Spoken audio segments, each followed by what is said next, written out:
Here we are with Jerry Hernandez. We are here with Integrated Community or Comunidad Integrada. Just wanted to kind of chat with you. It was great being here at Steamboat Springs.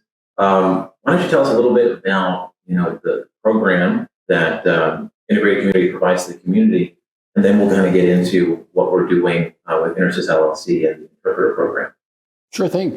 So yeah, my name is Jerry Hernandez, as you said, Executive Director with Integrated Community. Integrated Community has been around in Northwest Colorado.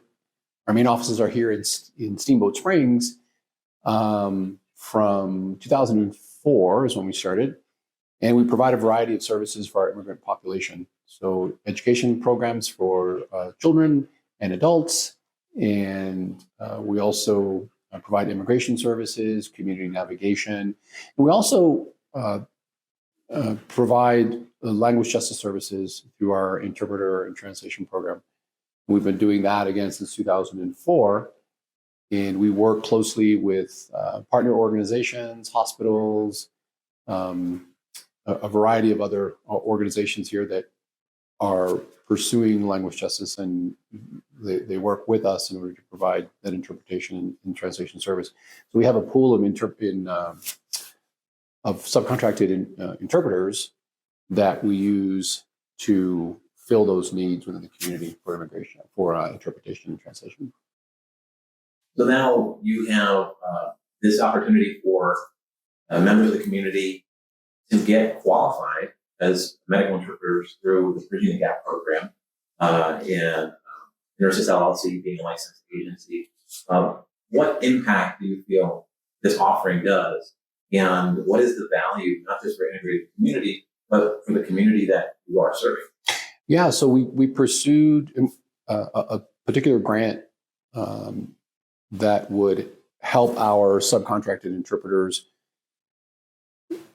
level up in terms of their interpreter skills.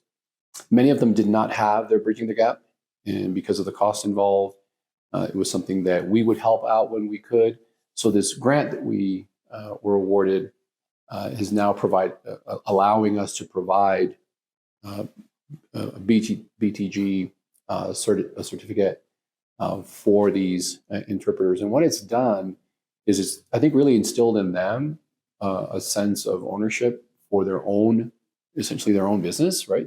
As they are trying to grow their interpreter business. Is one of the things that we encourage them to do as part of our community work. For the workforce resiliency is what the grant is focused on.